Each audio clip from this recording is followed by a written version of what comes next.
Good morning. I'd like to call the facility committee meeting to order and thank all of our guests, and noting that the board members as well as needed administrators are present. First, I need approval of the agenda. So second, all in favor, say aye. Aye. Aye. Thank you. Our first thing is public comment. We're going to have Micah explain baseball modification he'd be interested in.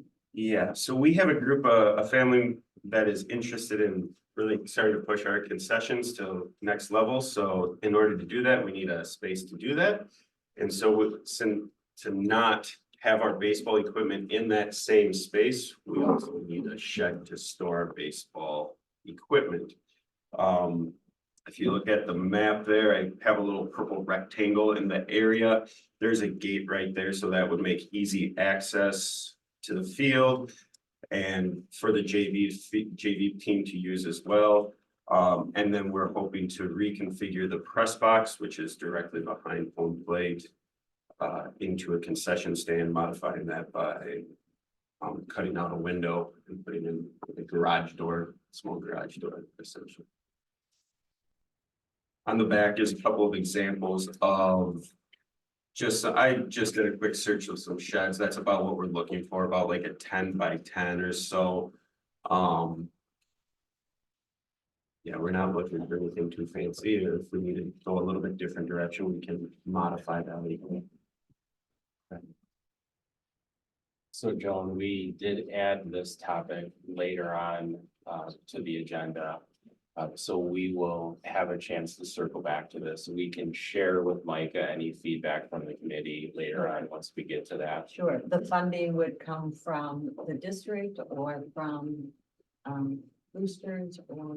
I mean, we'd love for it to come from the district, but we also, we understand, like, we were prepared that we can make it happen. Okay. That's not an issue. If I can just add 2 cents, while Mike is still here, then I'll let you go and we'll talk about it deeper. I think some of the things we're going to want to talk about when it comes to the agenda item is kind of the plan for that window, and making, since it is our structure, making sure that we have an assessment of it to make sure that that would work structurally with that place. And that's something I think that is on the onus of the district to make sure that that can take place. Realizing I know you have some folks that are willing to kind of do some of the work, but we'll talk about that when we get to the more of the committee piece. And then just with regards to the shed, I think we have to make sure if that is something that we're interested in moving forward and is approved, that I think we would want to look at maybe a different type of solution than kind of an aluminum shed. For sure. So that's kind of the things that, those are just my 2 cents I wanted you to leave with. So that's what I'll talk about later as far as if that fits into our plans right now, that's something that we would approve. Those would be my feedback pieces that we'll talk in more depth with the board about. Yeah, we can be flexible on all those things that you mentioned. Thank you. Thank you. Yeah, Thank you. Yeah, thank you. Yeah, appreciate it. Off the bus duty. Off the bus duty. And I didn't receive any other public comment. Okay, moving on to Heritage Elementary School, looking at the owner contingency tracker again. Rebecca, would you mind just pulling that up? You can go to the very bottom part of it. So as we've shared at each month's facility committee meeting, we continue to work with Vogel on a tracking spreadsheet of any use of contingency for the new Heritage Elementary School. All project change orders, when they do occur, are brought up at our every other week construction on site meeting. They do go to Randy for his review. We have yet to seen any project change orders that go over the dollar amount that would require this committee to evaluate them. So that's why we haven't brought any to the facility committee. If you remember, we had some thresholds set up. We have not hit those thresholds. You can see the bottom line remains incredibly positive, given where we are at with the construction process of the school. The 2.6 million and the 360,000, the far right column was what we referred to as owner's contingency. That was created by value engineering at the beginning of the project, where we worked with EUA and Vogel to make some changes to generate some additional funds. We've had some additional use of those owner contingency as we've gone throughout the project, but the next column, the 2.6 million refers to project contingency. There's been very little that's impacted the project contingency. Things that maybe would have come out of there would have been like overtime hours for certain things, but the weather's been cooperating. Things have been going incredibly well. We remain on schedule. The substantial completion date is July 31st. That's the date at which we hope a building inspector would say you can start moving in.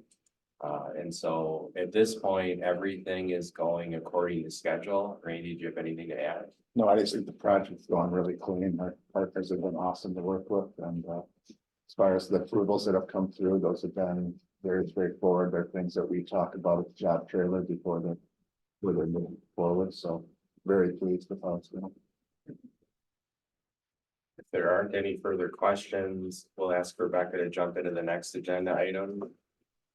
So the reason why the next agenda item is on the agenda for your consideration. So the dollar amount is clearly going to be in excess of $25,000. Proposals in excess of $25,000 do require board approval. The only exception to that is listed in the board policy. An example would be if there's a state contract price, which we were able to do for like the appliances for the new school. We jumped on a UW-Madison contract for appliances. We're able to purchase them all that way.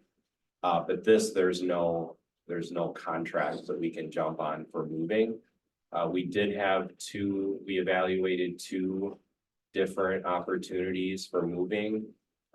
They're both great vendors. Copley was a firm that we've worked with in the past for the intermediate school move. They did great work for us, so we went back to them.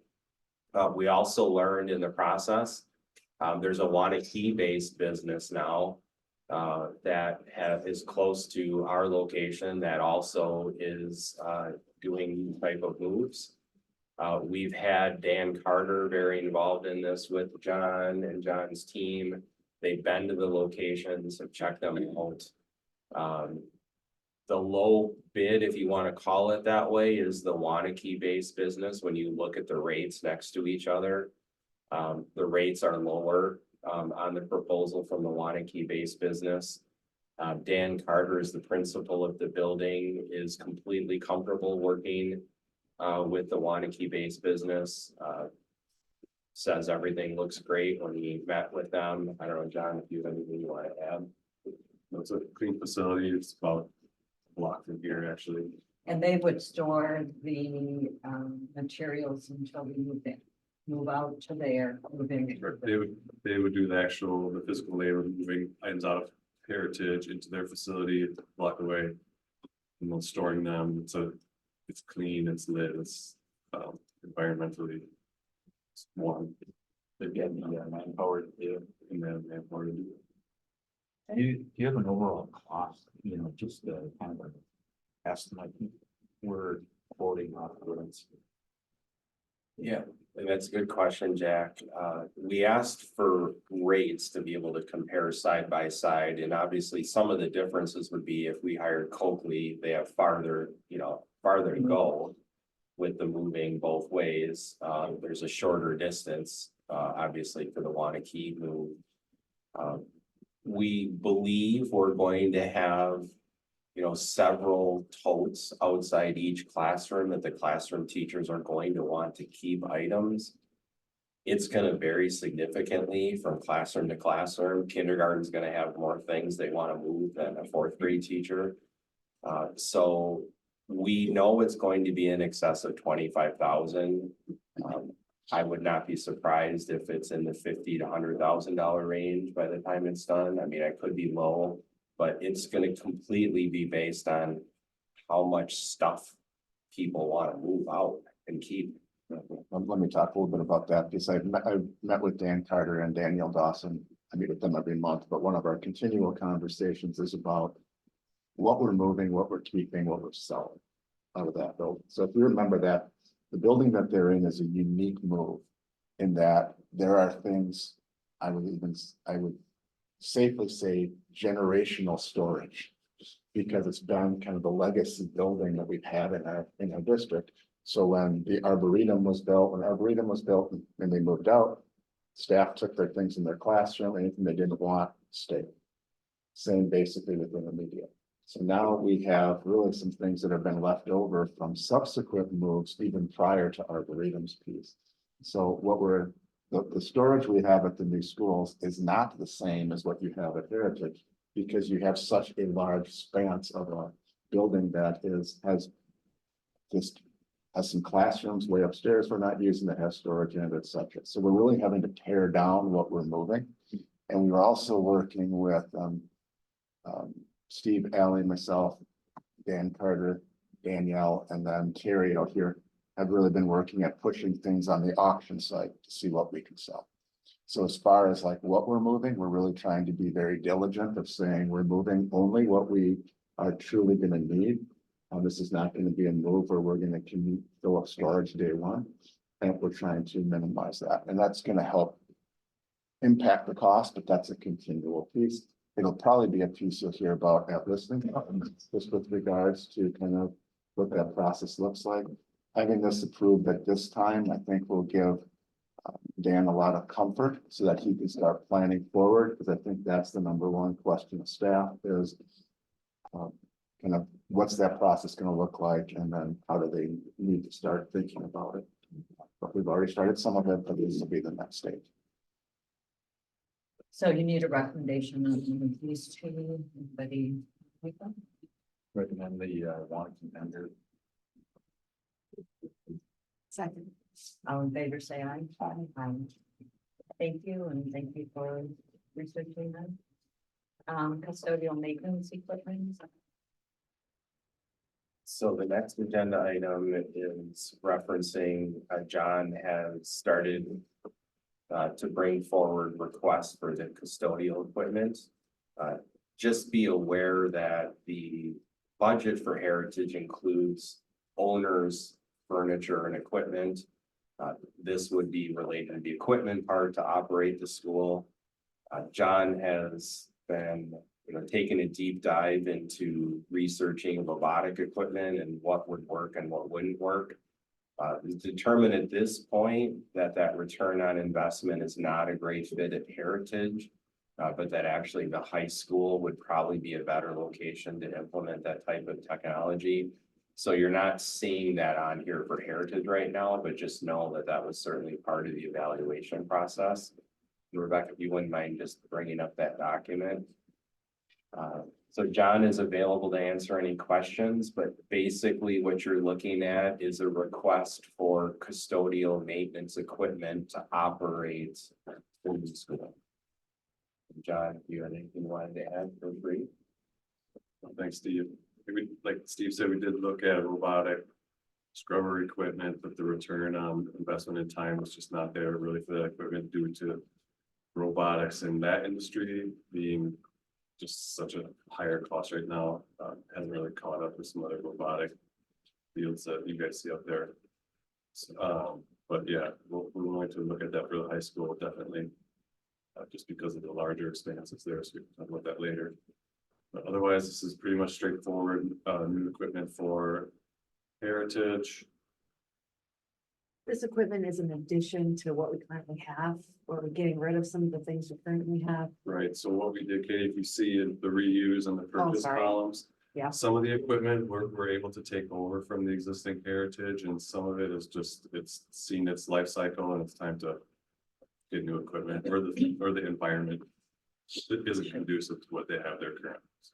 Just to clarify what you started off with, Steve. So this is equipment for the new Heritage. And you were talking about some of the robotics pieces were not a good fit for the new Heritage, but will be something you'll look at for the high school project. So this is really just custodial equipment you need for the new Heritage and kind of your plan as you move over and buy. Correct. I think. And these are all part of referendum Heritage funds. Yeah, that's right. Move to approve. Second. All in favor, say aye. Okay, looking at the new middle school. Abatement. Jay, if you wouldn't mind just joining us in case there's any questions. Yep. So we have Jim from EMC joining us via virtually. So Jay has been working very closely with Jim related to the abatement work for the existing Heritage Elementary School after everyone moves out. So we're talking in the, late June, July, early July type timeframe. There is a bid tab attached, Rebecca, if you could bring it up. And then, Jay, it's just on the link. Yeah, there you go. Thank you. Jay, could you just lead it into Jim if you could add anything to this? Yeah, so as Steve mentioned, as part of the decommissioning of Heritage, there's really two steps, well, three. Once staff gets all their stuff out of there, then John and his staff and some of our staff are working to salvage items that maybe could be used elsewhere within the district. We've got a list of probably 25 or 30 things in terms of water fountains, hardware, some certain things. And then once that's complete, then there's still things within that facility that need to be abated. So certain installations, foreign materials that need to come out of there via abatement and controlled setting prior to them building it down. And so EMC has done various studies of the space and they put together a bid package and received bids from these 4 vendors for that scope of work. You do see 2 base bids, number 1 and number 2. As Jim and I were talking as he was preparing us for the district. There's a lot of districts typically that want abatement done right away in the summer. And so we felt as though it was worth at least looking at a secondary time period. So later, actually starting like July 8th, to see what kind of savings that could bring to the district and potentially give flexibility in terms of getting stuff out of there. Right now, I feel like from the board level, we'd like just direction on to award to, and then I think with staff at the district, we can work with the low bidder and figure out what that time looks in terms of John's needs and the district needs, how that plays with the construction schedule as well. Okay, you have confidence in all the bidders? Yeah, yep. And Jim, can you speak to? It's Jim with Robin. Jim's with EMC.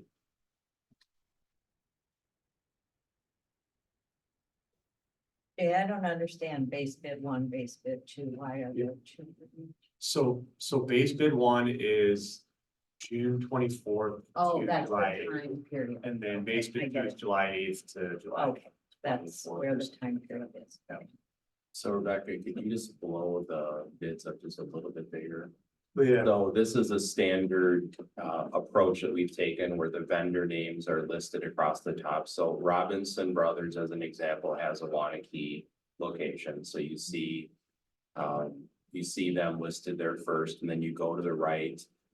When you look at the base bid, as Jay mentioned, there's different timeframes, but you can reference the dollar amounts in the columns, and ultimately the request that we have would be to take to the board approval of a vendor so that then the construction team can work with that vendor to get the timing correct. EMC, looks like we're having some technical issues, is the district's environmental consultant across all of our buildings. They have all of the records regarding that facility, which is why this is a natural fit. To partner with EMC with their records and what we have in our buildings to manage this portion of the project for us in conjunction with Volvo. Is there any reason we wouldn't go with Robinson? not from my perspective, I'd say no. Motion to move forward with Robinson Brothers. Please. Work. Second, All in favor, say aye. So there's one thing I'd like to add that's not on this bid tab, but we'll be coming back next month to review, and that's demolition of the actual building. Since a lot of these vendors also demo buildings, we asked them to provide a alternate bid to demo the building, since they're gonna be there doing their abatement. We felt like that could be more cost effective potentially. We also have a bid package on the street right now for the earthwork, scope of work for the school. And we've asked those vendors to give us an alternate to demo the building as well. So that way we'll have information from the earthwork contractor that we would hire, the abatement contractor that the district will hire and manage through EMC. And then that way you can make a decision based on what's the most cost-effective approach. One aspect that's unique about that is there is concrete and masonry products within Heritage that we want to reuse on site as to get broken into stone for underneath the asphalt and then the sidewalk and potential for some backfill areas. So as part of their bids, they've also given us an alternate if they demo the building to leave that on site, how much that would save, so they don't have to truck that off, and then we're doing the same on the Pittsburgh side. So it's kind of confusing because there's a lot of crossover, but long and short, I just wanted you to know that we'll be back in March asking for an award for the earthwork contractor, and then we'll share what the demo bids are. We didn't want to share them today because we don't want the earthwork people that are bidding to see what those demo numbers are. So I guess, question, would it be better for us to wait, to see what the overall? No, because Robinson, we want to get somebody lined up for the summer, Jack, now and not wait till March, because the abatement schedule's so fast. The other thing, you're gonna pull stuff out of the old buildings, put it in. One of the things that you brought up was like bubblers and the drinking fountains. What's the useful life on those? And as you pull these out, if it's a 15-year useful life, and they're in there for 20 years. So let me clarify, the intention is to pull them out, and put them in the new schools, either one of them. Okay. But their bottle fillers, I think someone would put in like 3 years ago, right? Yeah, so my team's working on that project, Jack. Most of the items we use for attic stock or spares as items stop working, so we have a ton of these bottle fillers and door handles throughout the district that need fixing and replacement. So like Jay said, we won't be using them in the new middle school or anything, but we go through a ton of parts and have spares and can upgrade other areas actually with the Heritage, because some of it is needed. Okay. Moving forward to the high school. So we're gonna have Robin join us as well. Adriana's gonna join us, and we've got a PowerPoint that we're gonna walk through, and really the point of the PowerPoint is just to refresh everyone's memories on what was in the referendum, what maintenance work did we have lined up at the high school, what the work has been over the last 6 months from both EUA and Vogel and the district working together to come up with a plan. This is not an action item. We do have an action item next, which is the flooring. But this item in and of itself is a PowerPoint to share with you kind of where this process is at. So if you want to turn it over to, I don't know, Robin or Jay, who's ever gonna go first. I think I'm gonna kick it off. Okay. I'm gonna introduce Adriana Martins first. Adriana's been working alongside me on all the high school work. She'll be involved with that project. So I thought it'd be good for everyone to put a face to a name and say them the other way. So there's gonna be a lot of numbers in this, and we work so closely with this, they make a lot of sense to us, but if you're confused in terms of numbers, by all means, feel free to shout out to me. Again, we like to show this slide just to remind everyone in terms of the allocations as part of the 175 million. And so really what we're talking about today mainly is the 5 million. And then, we had originally had 6.4 million set aside for maintenance. And you'll see as we get into the slide deck, there's been a lot of work already that's happened there, and some savings and some interest. We've been able to build that number to, it's close to 8.5 million today. So let's talk high school, TLC, and district office. So again, the allocated amount as part of the referendum was just over $5 million. Last summer, the bleacher extension work was completed, which was 500,000 of that 5 million. And what we've been spending the last 4 or 5 months on is work that we initially targeted to be part of this summer. And that totals just shy of 4 million, 3 million, 30. And that work includes upgrades to the old auditorium area, welding area modifications, shop and lab modifications, work here at the district office, both within the office and the parking lot, furniture in the LMTC, and then family changing and toilet renovation. Now, I've got an asterisk behind that, and that's because as we got into the planning process for that area and looked at that, there was some other ideas in terms of those locker rooms in general, and should we step back and take a look overall at what the best layout there would be in terms of showers and how those lay out. We'll get into some other options there later in the presentation. And then in terms of future works, right now, there still is 2 areas of that 5 million, and that would be the large group instruction at the high school, and that's future work just in terms of phasing and how that space is currently being used and how it will be used in the future. And then the work at the TLC clinic is really tied to the middle school being able to be vacated this summer.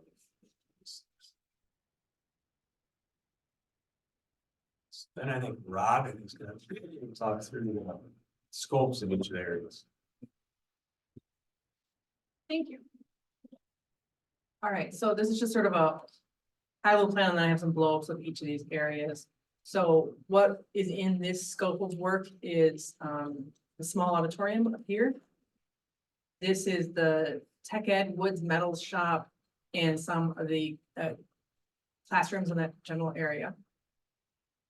This is a network center here, district network center over at the high school. And then this is that pool locker room area that Jay mentioned. I have some. You talked about a network center. Is it just a meeting area? No, it's the actual hub of it's the computer network.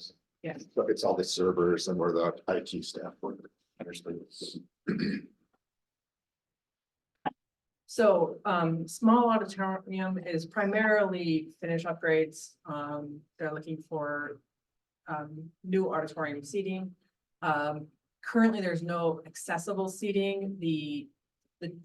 It ramps from here all the way down in one smooth thing. There's no flat area seating. So we are going to take a couple seats out, create a flat area back here that will create some, wheelchair accessible seating and companion seats near it to improve that. They're looking at, potentially reducing the number of seats slightly in order to get a little bit more room in that space. But they did give us a minimum number of seats that they want. So we're also looking at sort of just a finish upgrade. It has wood paneling in there that we're going to kind of take out, add some more modern look to it, some new carpets, things like that. They're also going to look at new AV. The projector in there is good, but the projector screen could be a little bit larger, so they're going to increase that because the projector itself can project to a larger screen. They just don't have it right now. And then also the stage lighting that is a little bit out of date. They're looking to upgrade that and put in some LED lighting, which gives a bit more flexibility to how to use the space. Any questions on that? I can just add something real quick. Just, I think sometimes we wonder, like, but we have the small auditorium and then we have the large PAC. So this is going to be primarily used, obviously, in different ways throughout the day, but also with primarily like the middle school play. The high school play always does their play in here versus in the big auditorium, maybe the musical and the PAC. And then there was another group that was in there. Those were the two that jumped out. But there's definitely some pieces that are in the dramatic arts area that it's going to drastically make those improvements, and the lighting and the technical aspects of it were very much under what we need for our standard in that. Yeah, and they do use this for study hall regularly. So every other table will have every other chair will have a pulled up table, which they do now. So they want to keep that for the study hall. And then I think another use of the projection screen was if they do have a large staff meeting or something like that, just gives them a bit more. So when you talk about auditorium seats, you just replace all of the seats. Those are all original. They were replaced before, John? Years ago? Yeah, they're old. They're old. Yeah. They're not quite as old as I am, but they're old. All right.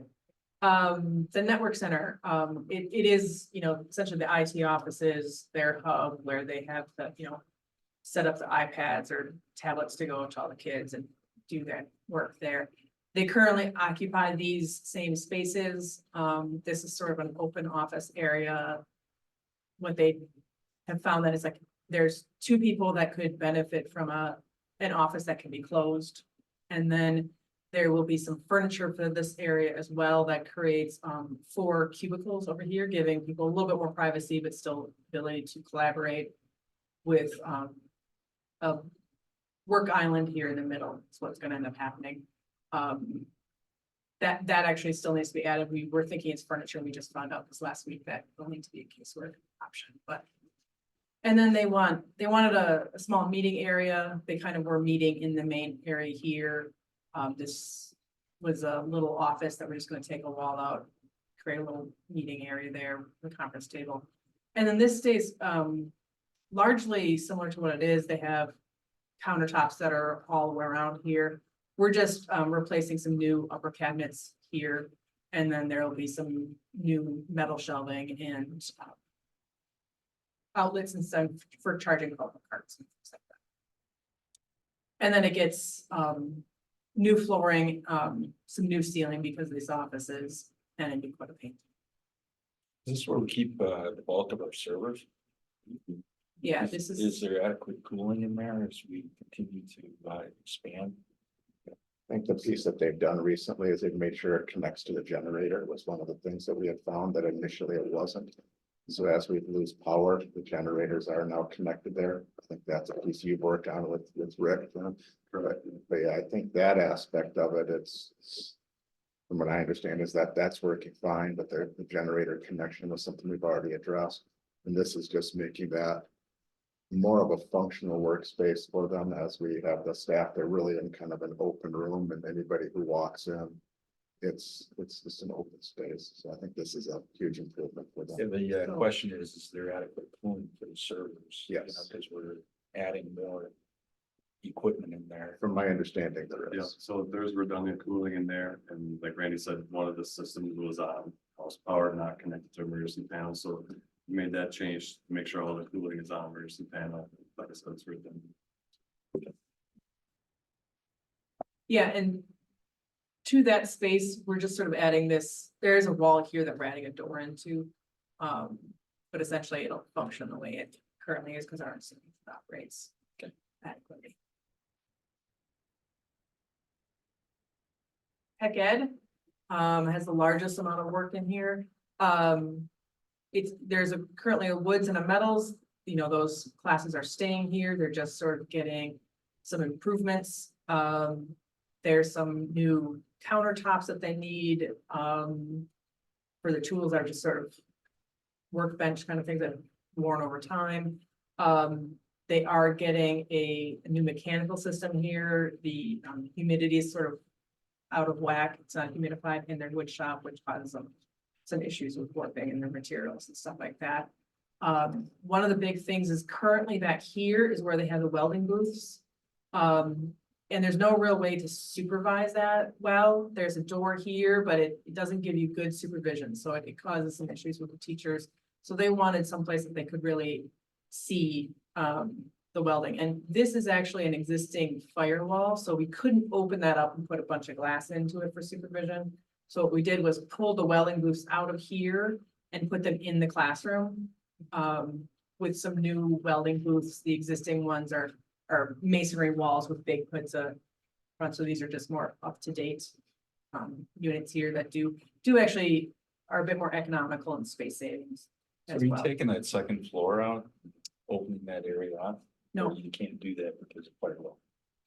We could do that, but they do want to maintain that storage for that. Is that air handler staying in there, or is that going to the roof? Oh, yeah, so Over here, there's an office with an air handler above it. That's going away. That's what, I think that's Is what that you're the talking second floor down on that?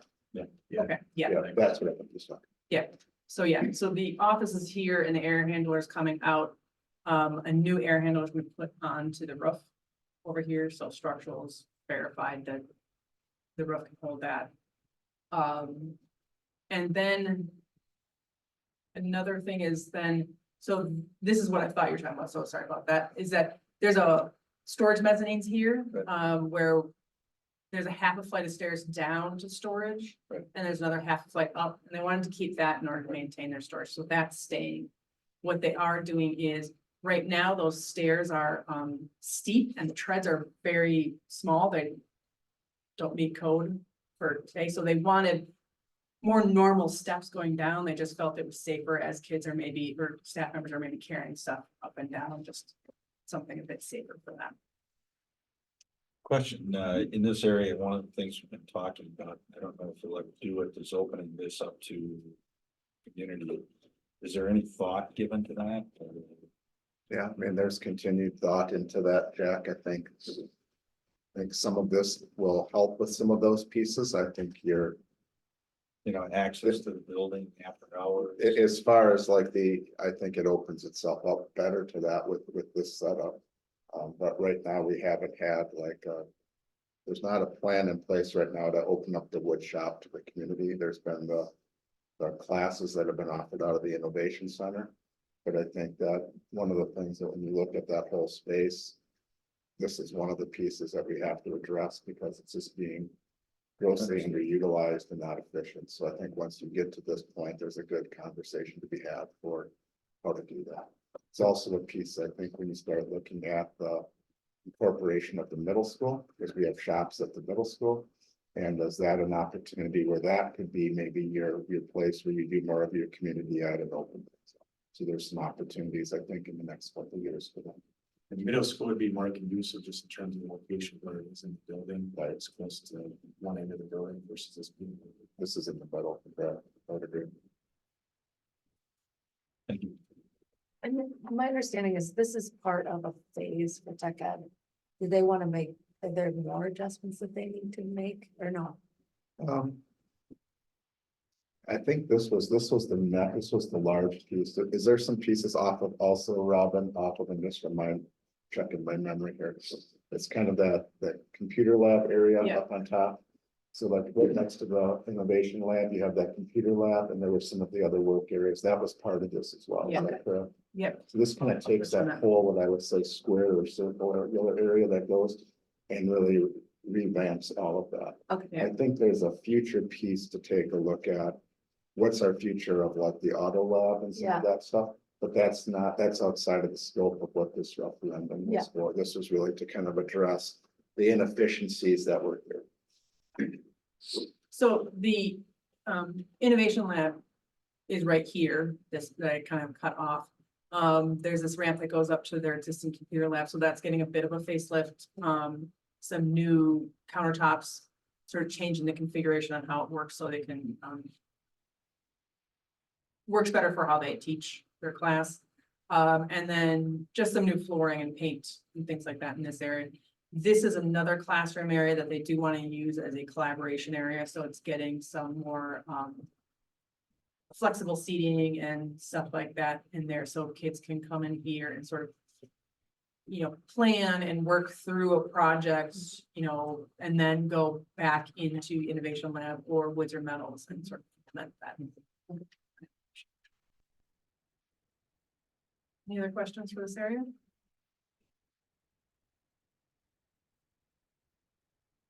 This is the pool, the family changing that we had been looking at. So the original goal was to add a family changing room. It did sort of, because of the space that's available with this lobby, it did impact what the existing office was here. So that sort of did get rebuilt in roughly the same place, but needed to adjust in order to bring the entrance into the pool here. Needed to come over to this side. So with this one, you did come into the pool to then get into the family changing. And then again, a little bit of office rebuild. And then it was also asked about putting in, some shower stalls into this space. So that's what this is just showing is, some shower stalls added to the existing locker room. We do have some options beyond this to show you this later, but this is sort of what was considered the base scope. Now, this work is, Oh, go ahead, yeah, sorry. because we're bringing options to you and we do want to be doing the rest of the work this summer, this pool stuff and working with the pool group and how they can stage and prep for stuff. We're looking at that, this pool work, whatever just you guys decide to move forward, won't actually happen in 2024.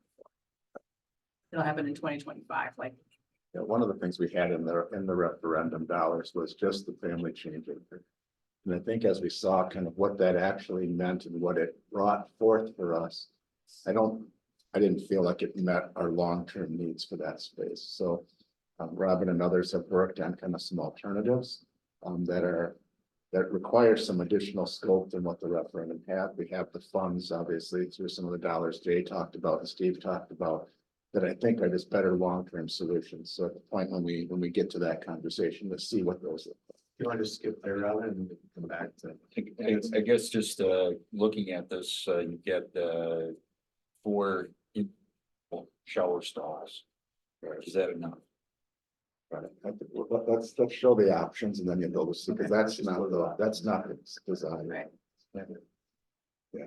So these were 2 alternates, that this team came up with to sort of address the fact that, the layout wasn't working.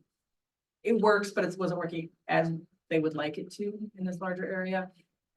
So what these 2 options are, and really the main difference between these 2 is whether the existing office stays where it is or is rebuilt over here. The locker area is essentially the same. So this option, you come in the main entrance over here, you walk over here, you can go into here to one of the locker rooms, into here to the other. You could also go into this way to sort of a pass through. And this is a family changing here, which has the shower and the toilet, which the other one did. The benefit of this is that you can go from the public side in there. You don't have to go into the pool and around. If you know you're trying to wrangle a kid or something like that, this can be helpful. You can get in there, get the stuff done before they really see the pool. It also does give you the private area to shower. So if you were coming through here, you have some privacy, but there's a couple lockers here. So if, multiple people are using this, somebody can pop back in to grab something out of the locker that perhaps they forgot. The other option, because we were trying to fit it all into this lobby, didn't really lend itself to that. So only one family could be in there at the same time. So if somebody's in there prepping their kid and somebody else forgot something, that you couldn't get back in there. So that was one of the things that this sort of helped resolve. And I will say that the pool staff and how it functions, was saying the other option does work, but this just sort of worked better for what they had identified. So what you're saying is the lockers are outside of the change. Yeah, so there's And these, the other option they were in. Yeah. Understood. here, there's only one door now. But it did prompt also additional renovations here, which gets you 3 stalls here for showering. In each, the other one only could have 2 stalls, and I think the women's and 3 in the men's could fit in. So it has the shower, then it has kind of like a little changing area right in front of it, is that Yeah. correct? So it's private changing and shower area. As far as adding more, we just don't have square footage to add that, but In the other option, you had communal showers.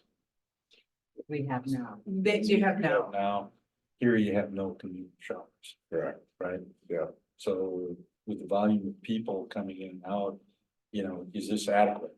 Right. I think so. When we do a large swim meet, like a conference meet, how do we accommodate more than 2 teams? That's right. You're just in there together. they just all use this, boy, it seems like such a small space. Oftentimes for swim meets, I think they use another large group space and they kind of set their stuff because there's so many kids like. Most of it's All over. probably in the pool deck somewhere. Yeah. That's where they have all of their things in kind of the student side of the pool deck as opposed to the locker room. So what's the difference between alternative 1 and 2? It's Is it really just the office this area? office. It- Um, It is that, and then from a budget standpoint, which we'll get to.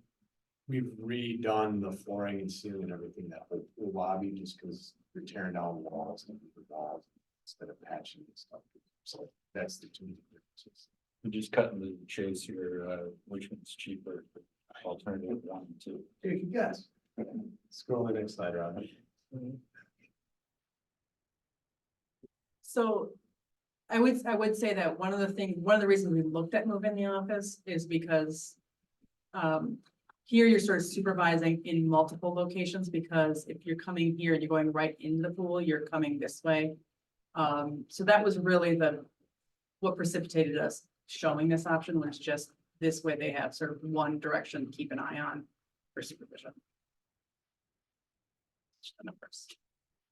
I'd say alternative 2, just from a flow standpoint. It just, better management. From my perspective, I think the initial idea of getting the family changing room was the right direction. But once we saw what the drawings of it were, this is a better long-term option for us, in my opinion. Because I think that reconfigures some of those, it creates more of a changing area than just trying to make what was already there work. And you've been in communication with, the pool people. And they feel that that's enough space. I mean, all the space we have, but they can make it work. It is, you mean for these alternates or for the main? Right, for the alternates, because it seems like the locker room, that by the time you carve out the family space, you actually have almost less activity space. There's a little bit less. Yeah. Our understanding was that they could reduce the number of lockers a little bit, so that was sort of helpful, and then we were sort of. Because we were going for private showers, and sort of combining a little bit of a walkway through this side, it did sort of give us a little bit of efficiency in that manner. And I do like the private shower space. I think that's a good move. I just wish we had more space. We have what we have. Logistically, is this similar to what other school districts are doing when they're building new pool facilities? Are they? I mean, is this in line with, you know, best practice? Are they moving to single showers like this? Is this? Yeah, pretty much any community or high school, middle school stuff, it's all been single showers now. People just feel more comfortable with that. There are some options that, you know, if you guys are comfortable going forward with one of these, we can do another round just to verify stuff and make some minor tweaks that wouldn't impact the cost of it. We did incorporate the changing area in front. It's, you might be able to fit another shower in here if you didn't include that for all of them, but it is, people do appreciate that. Thank you.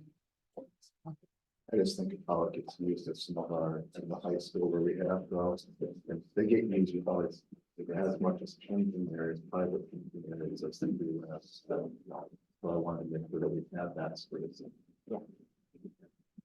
But yeah, we do have a limited square footage as far as what we're able to do and something we can add in that. But Thank you, Chad. personally, I like these option A and 1 and 2 better than what we initially started with, I do too. which was within the general scope of our referendum. And these obviously have a increased cost, but I think the benefit is much needed. So, Robin, with alternate 2, you can theoretically shift.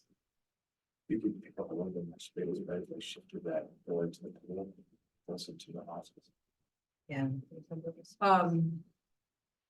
This one, Yeah. we could pick up some more space if we rebuilt this wall. Yeah, Would that add a lot of cost? because we're tearing up the whole stuff floor. In that option, we were redoing all the floorings and that side. of it. You know, I would appreciate any extra So you could- footage in that software. So this is, we kind of postponed this from this summer till the following summer, so we can further that this out. Just share with you the concept of what we're at least where we've evolved to, right? So on the other side of where you have the office and alternative to, what's, we can't push that any further. can we? No, there's, I think some toilets here Okay, that we'd have to lose some On the toilet other side of fixtures. the wall. Yeah, oh, those As you back. go. that feed to the auditorium. Right, and then next to that wall, we have the bleachers inside, which would pose a problem. But yeah, I guess if you could add any square footage to the locker room. that would be- They just seem so small. But I do like that plan. If you look at that. Yeah. Thanks, John. I'm sorry, I know we're a little. Yeah, scroll back up. It's all right. Now, I took you out of order, that was my fault. Okay, no, that's. so then, earlier I said that there was 3.9 million. When you look at the breakdown between high school and district office, and 3.3 of it's at the high school, and then I'll show you what's left at the district office.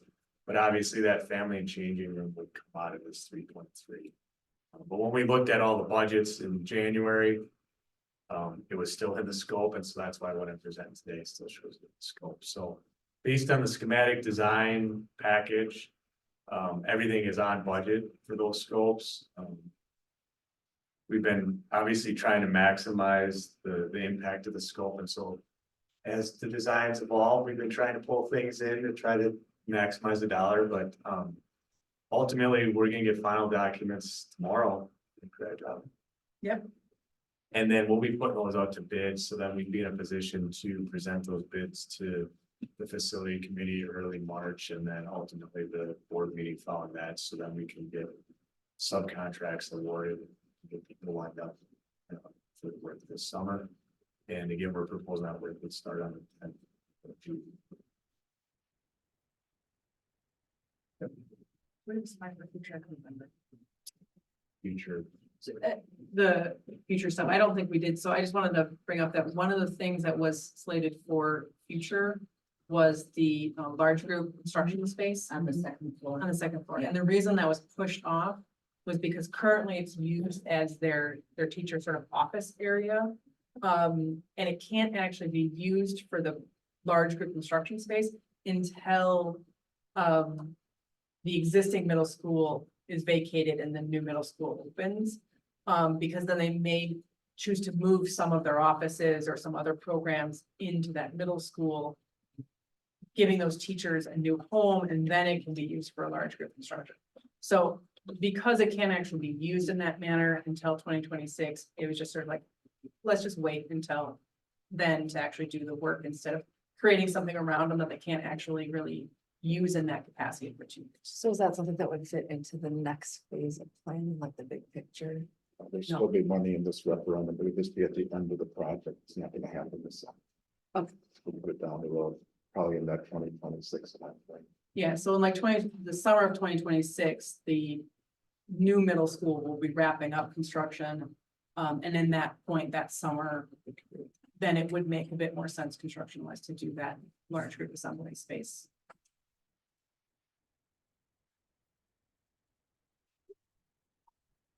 So let's talk more numbers. Oh, no, we get to talk district office.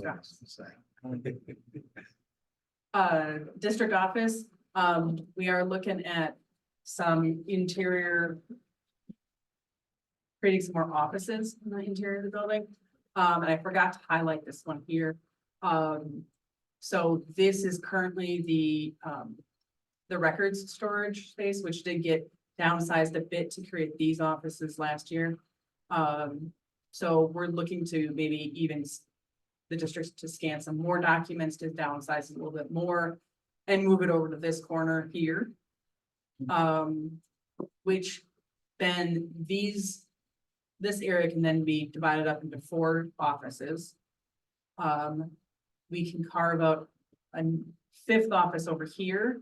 And then I had forgotten that this is the existing plan room, which has just an opening in the wall here, which the idea is to, all of those plans have already been scanned, or the vast majority of them. So sort of just going through and maybe purging out some of the hard copies that are no longer needed, or storing them in a different way. Which then sort of, this opening would be closed up, a new door would be put on this side, which then does actually create a sixth office. That's sorry. That's a room you probably don't see, but it's in the back storage area. And then, one exterior window here, just so that, because this is an office on the outside. Like these have a single window, we'd add one there. This also includes some improvements to the parking lot, which I'm not illustrating here. Yet the civil engineers working on those documents, but sort of repaving and, trying to expand that parking lot, on the west side of the building as well. One of the things that we've worked with the team on is also kind of a master plan for this building, or at least a concept plan for this building. Particularly as we grow in staff, or as we kind of look at how we want to function. I mean, like, for example, right now you have Brian in HR is really separated from his team. When I look at my office, it's really not conducive as far as maybe how we could have a small conference table, et cetera. So that's a piece that I think would be in a future phase that you're talking about, a future referendum piece. It's also a piece I've talked to Dr. Brown about, just with regards to what's happening this summer potentially. Here's what she's walking into, but what the reality is I'm planning for.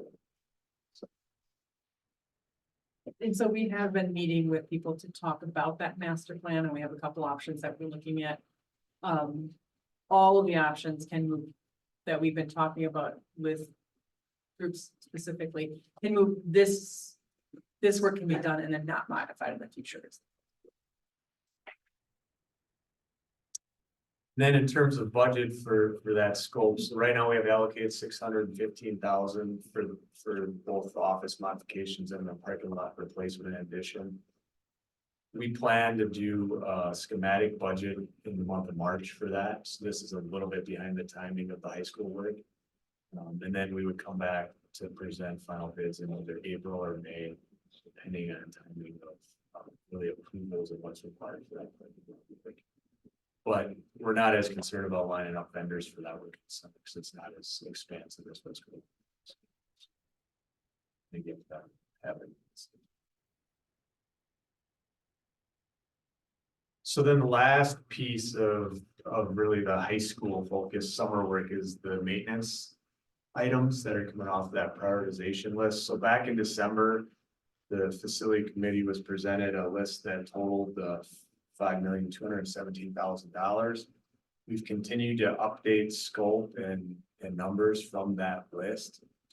And our goal would be to have final bids at the March facility committee meeting and school board meeting as well, because there is scopes that are on the maintenance list for similar types of work that are also part of the projects. And so we're trying to work on an economy of scale and get the best costing for both of those, even if it's stuff that's just on the maintenance list. Currently, there's, just over $8.5 million of funds available. I think one of the next agenda items has the tracking document that I'll show and tie out to that number. And then the one thing we wanted to bring to the group today is the flooring. So right now, we're planning on replacing about 50,000 square feet of floor in high school. It's mainly corridors and commons areas. We've walked that with John and the staff and reviewed those areas, and then with UA in terms of color selections and material selections for that. We did receive bids late last week, and currently have a $1 million budget for that. All of the bids are within that amount, but there's a lot of variation right now in terms of lead times, install times.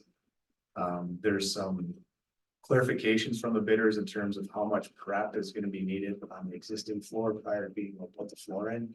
So for today and Monday, we probably won't have it figured out exactly who but we would like to be in a position to be able to award that before the March meeting. So what we were hoping today is to get approval to be able to award to somebody with the not to exceed amount of that $1 million, which is what our budget was.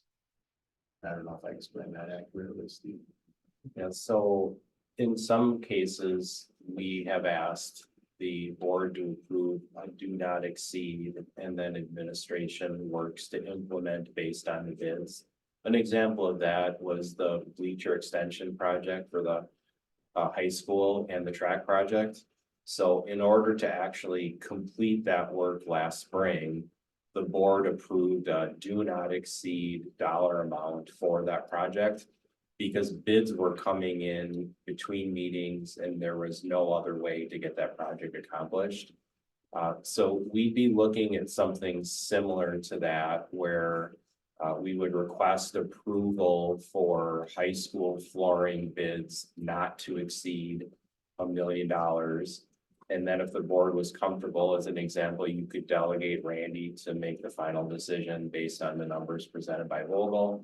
We just would need board approval to move ahead in some manner, given the dollar amounts.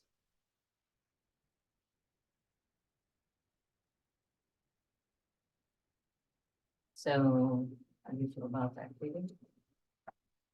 I don't have a problem with that. I'm just trying to, so the flooring, we need to replace the flooring because I'm just thinking about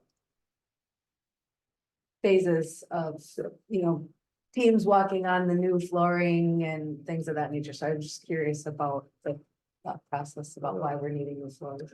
Sure, so this is on the north side of the high school building, the oldest and original part of the Oh. building.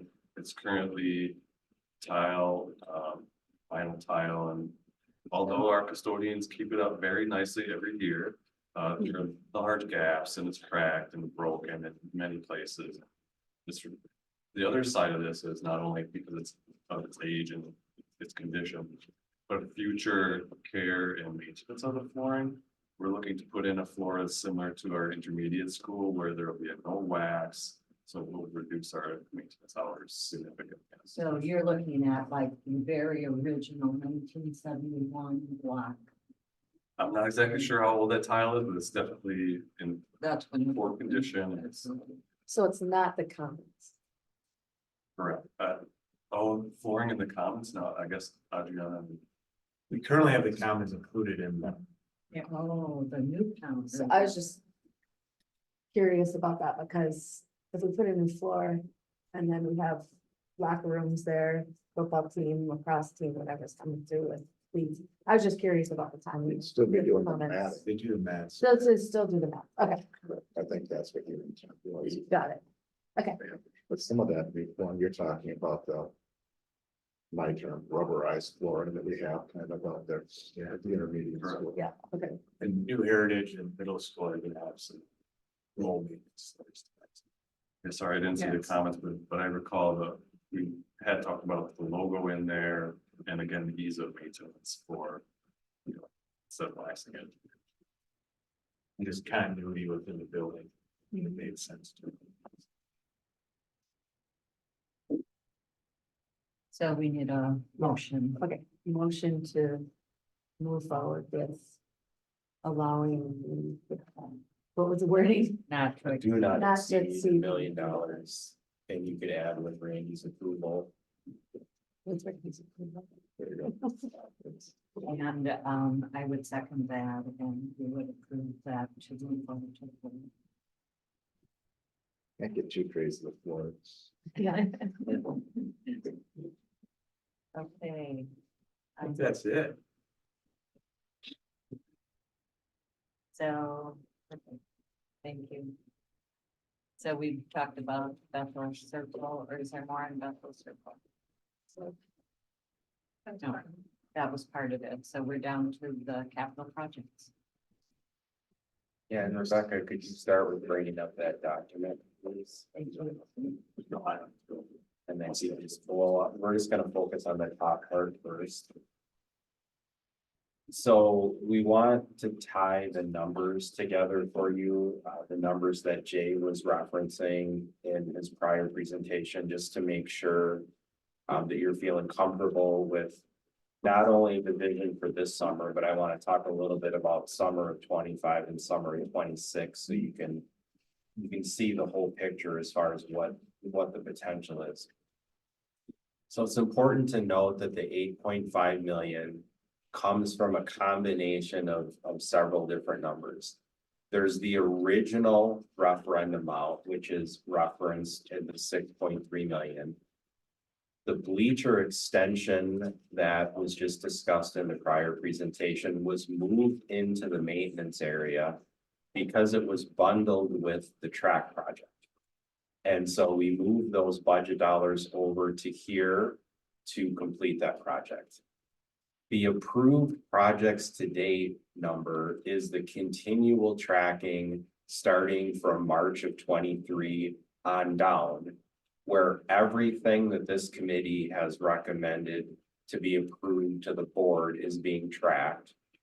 Jay's updating this for us as we go every single month, so this is the most recent version. The 1.1 million that is referenced next added to the total that we have available for maintenance. When we created the guaranteed maximum price agreement between the district and Vogel, we were comfortable pulling out $1.1 million from the Heritage project due to the bids that we received. So we placed that over here for district-wide maintenance. And as a reminder for anybody in the general public who might be watching this, the reason why we were able to do that is the referendum question allowed the district to perform district-wide maintenance with any of the funds that were available. So the referendum question was flexible to give the board the authority to use the funds as approved by the board. The next line item is a big one. So that's the interest earnings on the $100 million borrowing from last January. So we spent quite a bit of time talking about that already. The need for us to spend down those funds in a timely manner to meet the IRS requirements, or the alternative is the district has to make a payback to the federal government for a portion of those funds. The direction we received from both the budget and facility committee was to move ahead with project planning to maximize our use of interest earnings. So that is added in. That creates the total of $8.5 million. You will see between February and March requests coming to you that are going to be in that range.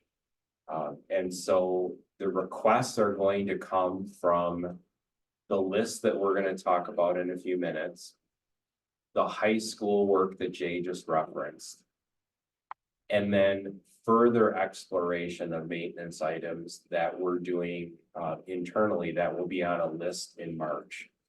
So we know we have to track all of those areas to hit $8.5 million or less.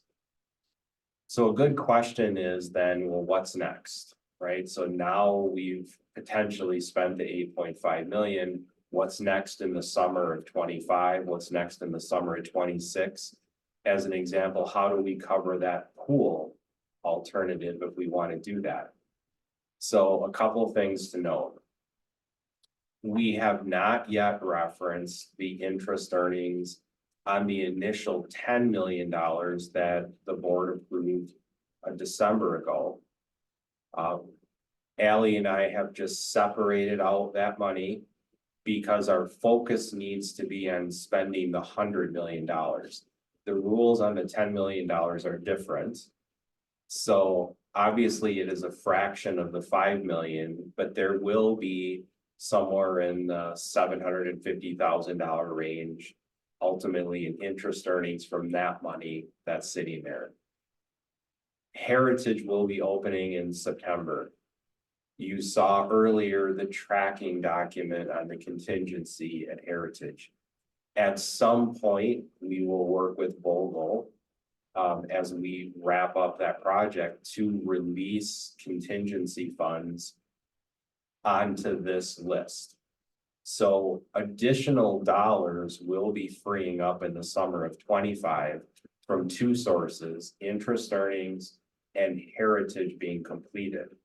When we get to the summer of 26, additional dollars will be released from two sources. One would be interest earnings on the remaining portion of the $175 million, which is about $66 million.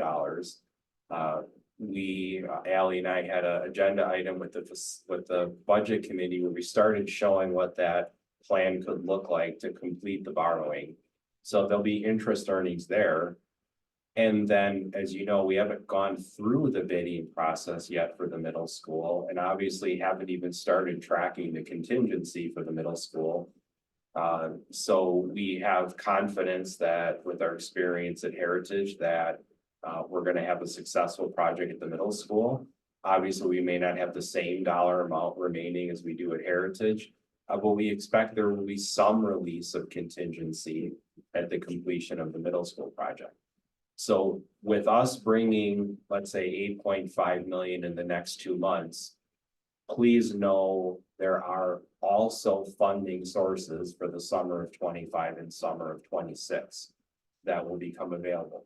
The total will not be 8.5 million. So over the next 2 months, we're looking at our most significant investment in maintenance, with, let's call it $2 to $3 million being freed up as a rough estimate for the following 2 summers. Steve, how much of this money is time sensitive to use? That's an excellent question. So what Joan is referencing is really the spend down requirements that are associated with $100 million. We've been working very closely with our financial advisor and Jay. Ally's got monthly tracking that she's been doing with both of them to update what we continue to spend. The target is 75% of the 100 million by August 1st. And so Jay's tracking the Heritage Middle School and this expenditure and what we have to all get to get to the 75%. It's kind of combined, and ultimately it depends on, are we able to find other creative solutions at the middle school like we did last month when Jay presented that. So I would say if you look at it proportionally, we would at least want to be in the 75% range, because we have to be in the 75% range of 100 million. So if any funds dedicated towards the project, we need to be in general in that range. But we feel confident though that we have really been vetting over the last 6 months, the high school work, plus some of the other items you're going to see highlighted. And they're large, a lot of them are larger projects that could be accomplished. But just so you know, where's the 8.5 million come from? What we're proposing in February, what we're proposing in March, and what the picture might look like in the summer of 25 and then the summer of 26. Jay, do you have anything to add to that? Yeah, one thing I would add to that is, we're really trying to thread a needle, obviously, and Steve and John and I talked a couple days ago. There is some backup plans. If we don't feel comfortable with where numbers came at for certain scopes, we could say, like, for instance, the roof at the high school, let's push that to summer of 25, when we have a little better clarity on some other unknowns from a budget perspective. So within those maintenance lists, I think we have some flexibility too, so we don't get in a spot where we've committed too much.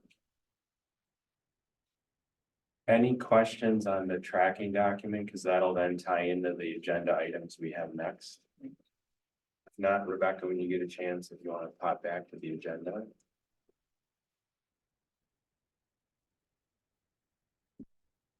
So the various components that we broke down for further discussion, and then ultimately we have a list that we want to show you that has items highlighted in yellow. But I first want to talk about some of the larger components of that list. So Ally and I have been spending quite a bit of time on the federal energy efficiency programs. And we went through with the budget committee on Tuesday morning that one of the district expenditure areas that we've shared before with the board that is significantly higher than what you would expect to see from a district of our size is our utility expenditures. At the new Heritage Elementary School, the board has already approved a system for that building. We now know that we will be eligible for a direct pay program for the federal government where we will receive a 30% payment back on investments in solar that we make this year. We don't have to bring it up, but in here, Ally and I did put a letter that we've been working on with the law firm that the board approved specifically for this topic. That would be communicated to Westfall, that would need to be agreed upon prior to any final approval on solar, that would ensure that this project will qualify for that 30% reimbursement. So what you have in the solar system area that you're going to see on the larger list is an expansion of the heritage system from the 350,000 roughly that the board approved to 700,000. A solar system at the middle school, and then expansion of the original solar system at the intermediate school. We completed an in-depth analysis on all of our buildings and all of our roofs and utility usage to determine what makes the most sense. The one thing that we learned on the solar topic that's just important to keep in mind is solar is cost prohibitive on an older roof. So to put a solar system on and then to take it off 5 to 7 years later to replace the roof is incredibly expensive. The middle school is a perfect location for a solar system because it's got a brand new roof. So last summer, the entire roof structure was replaced at the middle school, leading it to be a perfect candidate for solar. The intermediate school, when that was constructed in 2014, had a portion of the roof completely designed for solar. We only used a portion of it. So a really good fit to just take the system that's there and expand it. We do not believe any other building is a good fit right now. That doesn't mean that there won't be a fit in the future. Jay referenced at the high school, there's a little over $1 million on that maintenance list to replace some roofing. That then could be a good fit for solar once a new roof section has been put on to that portion of the high school. But for now, these would be the only logical areas for solar at this time. So we would not recommend anything beyond this. The advantage of solar, again, in LED lighting, which we'll talk about in a minute, is dual in that it has an immediate impact on our Fund 10 utility spend. So implementing a solar system, let's say as an example, at the new Heritage or expanding the one at the intermediate school, instantly drops our Fund 10 utility bills. And obviously, you know, as board members, Fund $10, we try to use as much as possible on educational purposes. And if we can get those dollars not being spent on utilities, they can be used elsewhere. So obviously, the second major component is environmental impact of reduced consumption of energy. So there's more reasons why. And also know that these systems are being built with the ability for students to see, just like we have at the intermediate school. So they're all being designed so that students can see what's happening on large screens and can be part of the educational program. So we only have those 3 schools though, just so you know, we're not recommending anything else. LED lighting. LED lighting is an area where across the district over time, we have invested new lighting in limited spaces that are more high use locations like gyms. We have not gone into, let's say, a school like Prairie and have gone into the classrooms to actually replace the lighting. So the proposals that we're looking at for lighting and LED would mean going into the classrooms at like Prairie Elementary School throughout the entire building that doesn't have newer lighting and replacing them. We did put 2 images in here for you just to be able to see, but you can actually go see it in person. John had the idea of putting sample classrooms in place at Prairie. So there's 2 classrooms at Prairie that have been retrofitted with LED lighting in 2 different styles. One of the styles matches what's going into the new Heritage School. One of the styles matches what we have been doing at the high school. And so there's definitely 2 different approaches. One, there's a cost impact. But we are not asking for any decision on LED at this time. We just want you to know we're continuing to work on this. We have sample classrooms available for board members to go view. We've had administrators from other buildings have gone over and taken a look at it. It is fair to say, though, we've received strong feedback from Prairie on what the preference is. And the preference is the lighting and the design that's going into the new school. We'd be happy to show you the difference if you want us to pull up the images. What But rooms are they used to that? Scott, you remember the A rooms? 106, A 107. A106 Travis and Ballins A107. room, and then I believe it's Karen Steggy's room. Is that who it is, Scott? Is it Fallon and Steggy's room? Is that who those are? They don't ring a bell. All right, I was in on side by thinking. Go down the hall, it's off to the left halfway down. Well, out. So just know that we're continuing to dial in on what we think is the right solution. And we think getting instructor feedback, administrator feedback is really important in this process with this type of an investment. So feel free to go visit those classrooms if you would like. Scott is going to be working to go back and get proposals with both alternatives. Right now, the proposals that we have are considered the contractor type panel. He's also going back and getting proposals on what is going into the new schools. And we'll have that available in March. Allie and I have been working on whether or not LED lighting might be eligible for the federal tax credit incentive program. Eligibility is not determined at this point. The important thing to remember is that is nowhere near as valuable to us as the direct pay from solar, because that's a 30% payment back to us. This is a tax credit that we would have to sell to a company. It's a more complicated process. It's not as valuable. We do know we can do it at the new schools. And we're gonna have to figure out a way to operate this program, but we don't know yet whether this would be a fit for our existing schools. Any questions on LED lighting? Clock, bell, and PA systems. So if you were to walk through like the intermediate school as an example, or Prairie, you would see the modern integrated clock, bell, and PA systems that are being put into new facilities at this time.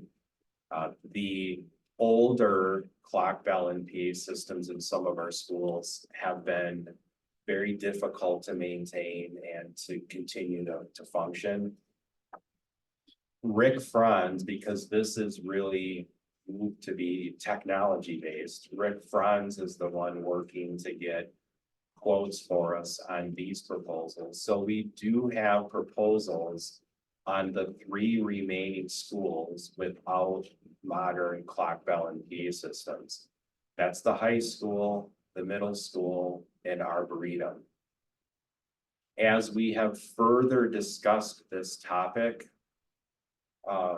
Randy has directed us to go back to the middle school and pull that out of this proposal.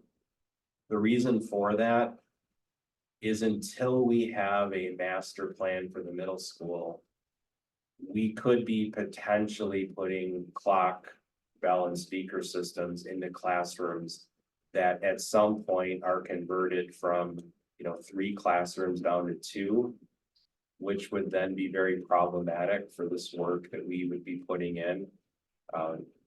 That school needs a new system, but we also need to be very careful with how we use these dollars. So we need to be able to separate out the middle school. Because an example, you see the single wire software proposal is for all 3 of the buildings. So we need to be able to separate this out. And so we're not asking for approval. We just need to continue working on this between now and the next meeting. But just so you're aware, this is one of the major items we're working on. Varsity softball field, I separated this one out so that you're aware of where this conversation is going. As you know, this topic has been in front of the committee multiple times. We switched varsity fields from the JV field switch locations. We, as a district, installed lighting on the new varsity field. Scott just sent an email yesterday that it's up and running. So we now have lights on, ready to go for the spring season. The challenge that we have with the new varsity field is some of the amenities that you would like to see at a varsity field aren't there. We aren't at this point projecting that a press box concession area would be reasonable to be completed by the time the season has started. But we do believe there is the potential to have batting cages ready, audio ready. The audio being ready would mean that the announcer would be able to announce the games, and it would be able to be heard, as well as the music that could be played during practices, and then a modern backstop. We do have a design included in here where you can see what we're looking at, and then also a cost estimate. The only way that this could be ready is if it was approved as a do not exceed like we did with the high school. So you do see there's a budget estimate in there for those amenities. We would need, if the board is interested in trying to have this ready for the spring season, we would need a recommendation on a do not exceed. So we have been working with Rutler. The board has previously approved the design. The board has also previously approved the softball boosters to move forward with fundraising. One component of this is that the design does include the ability to have sponsorships and advertising on the batting cages. So once they're there, then that part can proceed. So we would expect that that would become a component of what, as the district works with the softball boosters. But obviously we need to have them there for them to be able to advertise and seek sponsorships. So 2 attachments, the design number 1 and a budget estimate.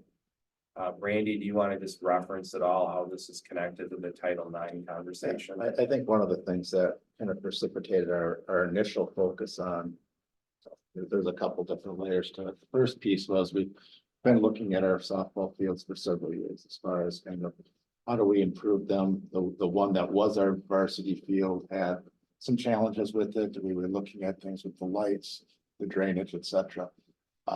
When we did the Title IX report, one of the things that we knew was an area of concern for us was the lighting. And I think as we assessed that and then looked at the long-term value of where would it be best to have that field, we made the decision to move it across the road and make the previous JV field our varsity field. That's where Scott worked with the lights one.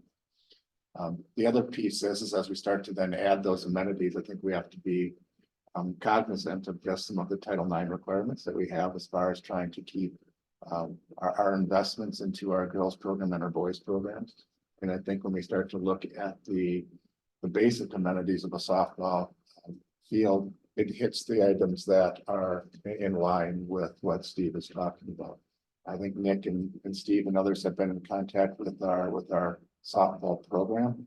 And they're okay at this point not having the press box, but some of the other amenities to make that field operate more properly and have the amenities that they feel they need for the team are what's outlined here. So this is a recommendation that we're putting forth as far as trying to make this work happen.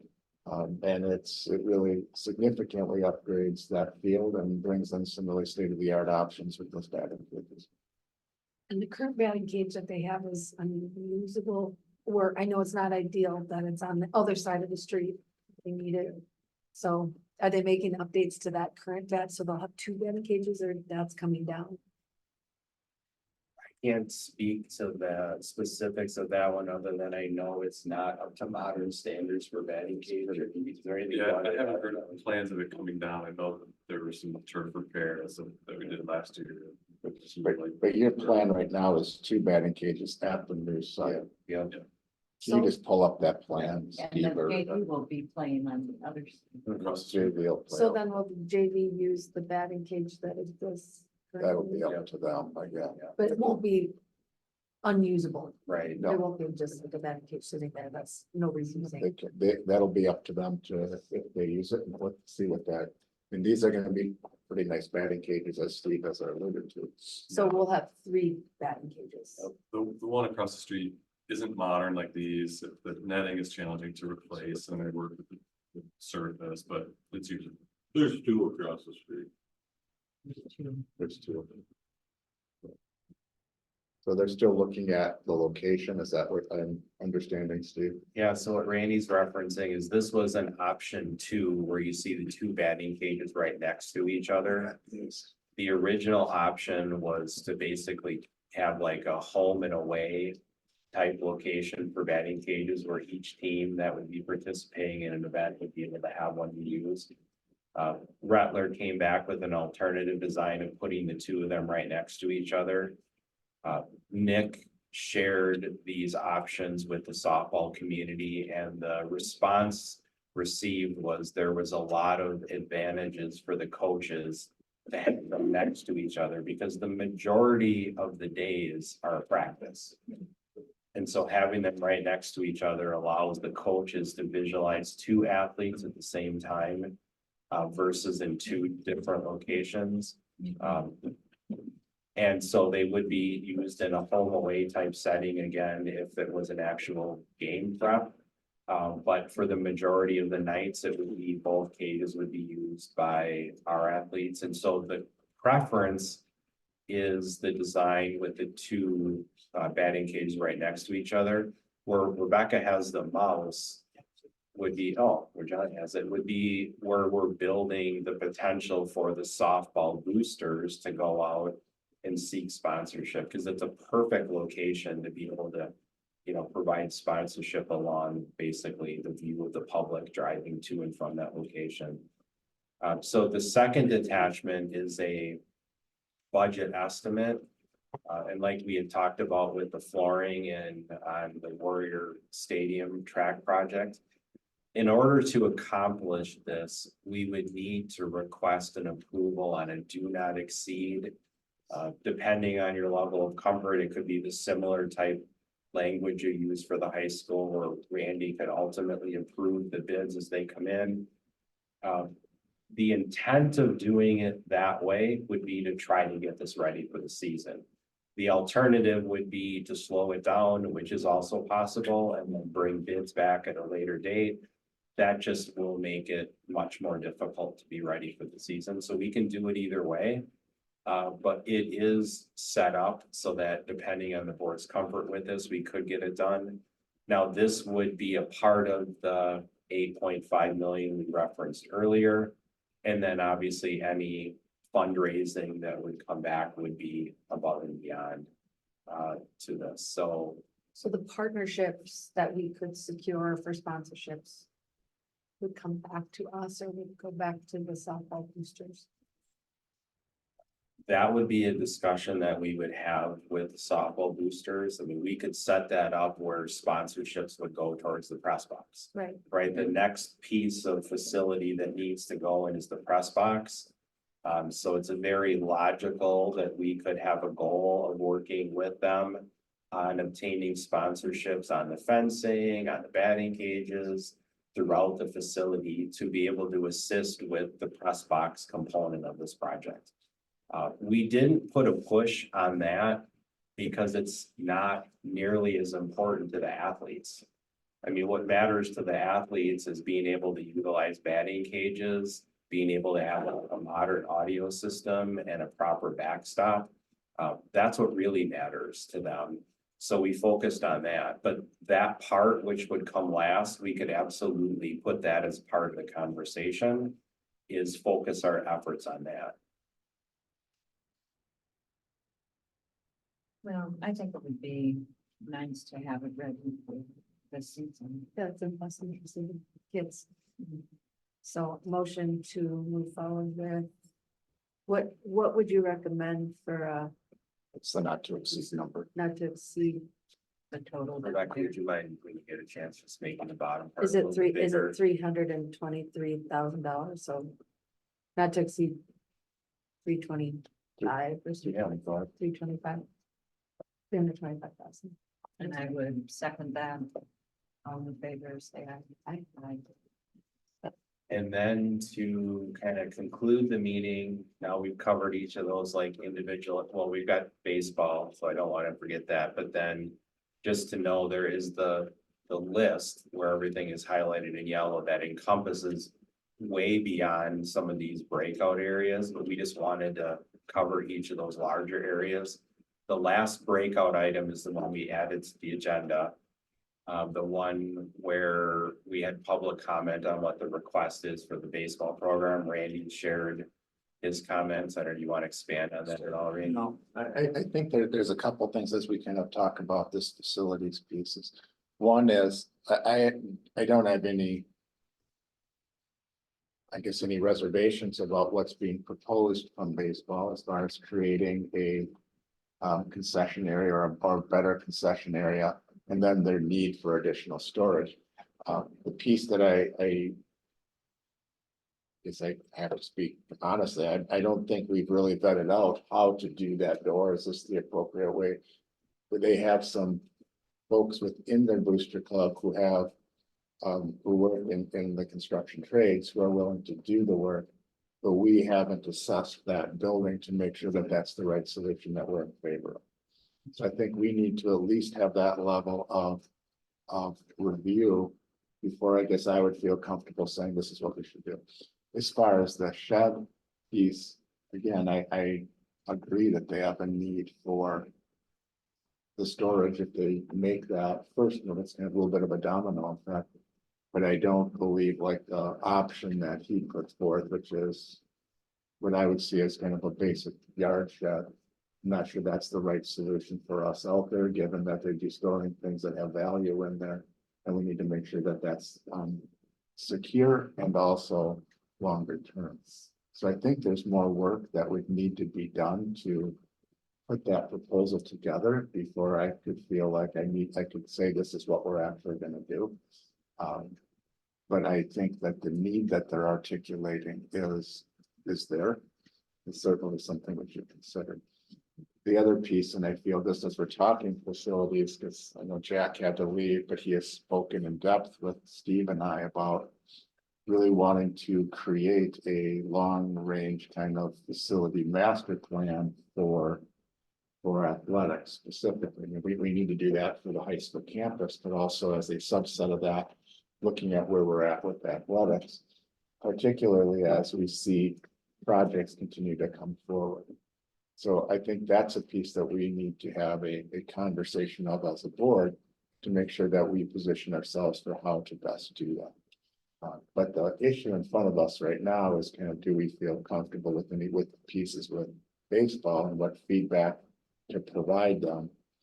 I just don't feel like we have the plans that I can confidently present that to the board and say, this is exactly what we're gonna do, and here's the product that we can produce. We would need to vet that out. So I think your options, I guess, for with baseball would be a few. One would be to I guess advise us or direct us to go back with baseball to get those more specific plans. Have our team to vet out what they're actually wanting to do. And then bring that piece back. That would be one option. The second option is to include this as part of a master plan for the future. So either one of those could be an answer to this. And I guess my thought is we should probably at least see what it is on the at the outset. We should probably do that initial work. And then we can decide if we want to approve that now or part of the later project. But I don't feel I can recommend to you that we should do that today. Yeah. As you could hear, Micah's voice was that it was certainly something that they're willing to pay for as a booster club, but also a desire for kind of what is district responsibility versus booster responsibility. I think that's a conversation he's been having with Steve. And I agree with you, Andy. I think it certainly makes sense to wait and get more information so that we can have more information to make a decision. I also think when you mentioned option 2 is to kind of understand where this fits into an overall picture of what a facilities plan will look like for athletics. And I see that in our maintenance, we have things, you know, a couple windows and some press boxes that are getting fixed and the bleachers and I think long-term I agree with Jack too, that it makes sense to figure out where all this fits in the long-term plan for our athletics. Yeah, because we have things out there. We've had conversations with soccer boosters with regards to a team center. We have needs with regards to storage in a few different other areas. A master plan is not something we can do it's not a quick turnaround. I would just estimate it's something we would have to work with some of our additional partners on. And then also look at that. It's probably a 6 months to a year process to kind of put the whole thing together. And then have a determination as far as how you move forward with that. But these are the two projects. I mean, obviously the softball one, I think makes sense to do right now. Because I think that those improvements are immediate. The baseball one, I obviously see their need for it, but I also don't think we're ready to approve that today.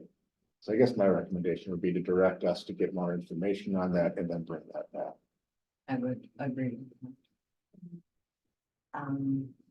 Yes. So back to the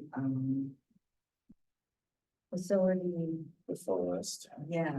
Rebecca, How would you about like the going boys back are to the, going to approve? so right there. Right there. What, oh, right there, thank you. So let me just explain what this is. So last month, we mentioned that John, Scott, and I were going to meet with every building principal and department administrator like Nick to review what they have identified as priorities for their school. What you're seeing in front of you from the buildings primarily reflects the results of those meetings. So as an example, at Arboretum, the topic of flooring in some of the classrooms came up. The principal communicated with Scott. Scott then went out and grabbed proposals and it is on this list. This list has been developed based on that input. And it's been developed based on the concept of ready projects. So we certainly did hear from principals and Nick and others about additional projects beyond what you see on this list, but they are significantly more complicated. So I'll give you an example. At the new Heritage, we are putting in a best practice playground with the type of, playground equipment that you would want to see in a brand new, playground. And we're not putting in the wood chips that you would see in the older playgrounds. It's going to become the model for what our other buildings are going to look at and want to have similar equipment and setups. That is a more complicated proposal because we potentially would have to have civil engineering look at the way that the water is flowing. It takes more time. So we've noted them. Scott has begun working on them. but they are not ready for us to put on a list. It's just, they're too in-depth.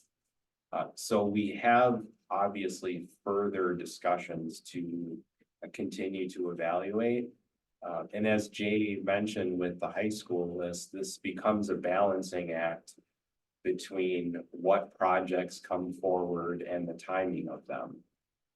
And so we have developed the items in yellow based on the items that we believe are manageable and can be completed in the summer of 24.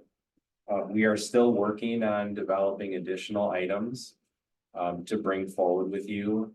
The completion of really what we believe we could be accomplishing this summer would be the February facility committee meeting and the March meeting.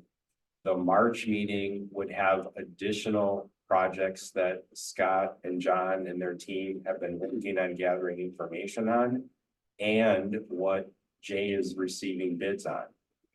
But the important thing to keep in mind, as Jay mentioned, at any point, the committee could, as an example, pull the roof at the high school and say, let's save that $1 million for 25 or 26, or let's save that until we could see the full playground proposal from the other schools. Randy has asked us to pull the middle school clock bell and PA system. He's also asked us to go back to the LED proposal at the middle school and only look at areas that most likely would not be touched through a renovation. So that's going to be scaled back. So LED lighting is going to be scaled back. The clock bell and PA is going to be scaled back. Those are the things that we're continuing to explore. But this list really has everything else that we believe that is ready to go. So at this point, we really like to answer any questions you might have about the process or what's on it. Scott's in the back. Scott's done most of the number gathering. John's here, who's done a lot of the work with the principals to put this together. It totals 2.9 million. One thing to know about the total, we do have some items at the bottom that say new heritage. Those all go to the heritage budget. So if approved, we pull those off and move them over to the heritage budget. So really the total regarding the 8.6 million is minus all of the new heritage items on here. So it's more along the $2.1 million line. And then note that the LED lighting is going to be revised at the middle school. But other than that, we have a pretty complete list, and we'd be happy to answer any of your questions. We know there's a lot on here. We want to make sure everyone's comfortable with what it is that we're proposing and what we're moving forward. The portable bleachers, those are the end caps on the baseline that we pull in. Is that what that is, like new bleachers for the? It's the portable bleacher that is movable that they're using in the field house. Yeah, and we're not using the It's current one right now. That's pumps are bad. Yeah. Yeah. I just want to make sure that that's Yeah, what that's that a big one was. for that. So when you say new wood chips for the school playgrounds, how frequently do you replace wood chips? Every year. You do every year. So as we continually study what we do with our playgrounds, it's needed for a single year. Yeah, we at least replenish. The solar on the middle school, which is a big ticket item. And I saw the graph and the payback, and it's, you know, I know that it makes a lot of sense in what we gain from that. Do you think there's any potential that that roof would change with the combination of that? Because you really can't take those panels down No, it's cost prohibitive at that point. once you install them there. So of the solar projects, that is the one that is least valuable to us right now because we're not looking at doing complete LED lighting retrofits. So of the ones that we have in front of you, expanding at the intermediate school, very valuable, expanding the new heritage is very valuable, and then ultimately at the new middle school. The challenge with it is it's the perfect location because of the brand new roof. Right. And you would get maximum number of years of usage out of that solar before the roof would have to be replaced again. Now, I mean, just specific, if there are any changes made to door one or the entrance nearest the high school, there's a margin that would be set back from the solar equipment. So if there are construction needed in that area, it would probably not be in the pay. Is the federal payback program, is that if we pull that out until we had the design of the campus and added it later? it's completely fine because that program is a multi-year program. It is not just 2024. Okay. And so as an example, we actually debated that amongst ourselves, Randy, myself, John, Scott, were talking through that, Ally. Is there merit to scaling back that as well, just so that we could get a chance to see what the vision potentially would look like for the campus? Sure. It just also happens to be, I mean, the perfect spot to do it because of the brand new roof. Will it still be a good spot in 2 summers from now? Yes, because the roof is gonna last 20 to 25 years. That one, if you were going to want to, let's say, pull something, that's the right one to pull. We would prefer moving ahead with expansion at the new heritage and the intermediate school. This would be the third priority of the one, so very logical to consider postponing that one for a future date. Makes So sense. we had a conversation yesterday, as Steve said, and we had everything from pull it to keep it.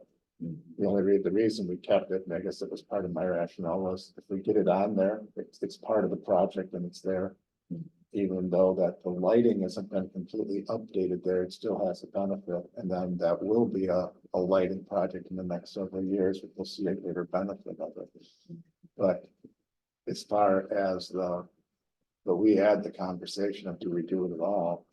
I don't think there's this higher risk of it being impactful on that roof for a future work at that school, but if that provides, it's honestly the conversation we were having yesterday. So this is I agree with Steve, if there's one that we were to kind of back off on that we feel less strongly about, this would be it. I think that makes sense. I personally would like to pull it until we see a vision. Mhm. So I think what you're looking for is just the action on this minus any that you'd like to pull out. And if that's the one you'd like to pull out, we have no problem. The rest, The other question I just had about this was more clarification on the wallpaper graphics at the intermediate school. I know we kind of talked about that when we were touring, and there's some cleaning, and but it's a big ticket item, so I just kind of wanted to get a better understanding. I think it's just that we're having some pieces with, it's the peeling pieces and some of those aspects that are starting holding up the way that we wanted them to. There's a new solution being put together for how to do that. I actually think, and I want to kind of go back, because I thought we had another quote that was less than that. That wasn't, but I'll have to double check. I think so. Scott had brought multiple vendors in. I think this one included the best way to reinstall graphics. Yeah, we can check in offline, but I thought there was another one, but I'll double check that. But I think this is one that we need to really replace many of those graphic pieces that have been there, and there's a different way to adhere them that we feel would solve our issue moving forward. and in the whiteboards from the old heritage, you're actually gonna remove the old whiteboards? Yeah. to the intermediate. And the intermediate hadn't been outfitted in any way. They had the white paint on the walls. Yeah, and And you they had- just didn't, they aren't liking that as a solution. Okay. So Tim is asking and his staff is asking that if there are whiteboards that are available from this move, if you'd like them moved out to the intermediate school. So then you need a motion to approve these projects. To the. So, Minus the solar. minus the solar, I make a motion to approve these. Pulling out the solar for the middle school and then perhaps getting more clarification on what the bid is for that lot paper. That's fine. And I second that. All in favor, say aye. Aye. Thank you. Thank you for all of this. And I think that brings us to the end. Is there anything else? We will be requesting another meeting in March, Sure. so, A lot of stuff happening. a lot of stuff happening. A lot of so- money to spend. So the focus on March will be the continuation of the discussion that Jay brought up on the high school, also middle school demolition. Additional items on our list, we will be flushing out the LEDs, so we're gonna have a pretty substantial agenda again in March. Just to add one more thing that I'm gonna ask for on Monday night, Steve and I met for quite a bit of time yesterday, just kind of reviewing everything that we're doing at the budget committee. Everything we're doing at this committee, looking at plans that we're trying to put forth for the fall referendum. And then also looking forward to what that looks like in preparation for a potential referendum in 2026. That's a lot. There's a lot of moving parts there that we feel we're gonna need just some concerted time with the board. So I'm gonna ask for a special meeting. I'd like to probably do that sometime between the February meeting and the March meeting.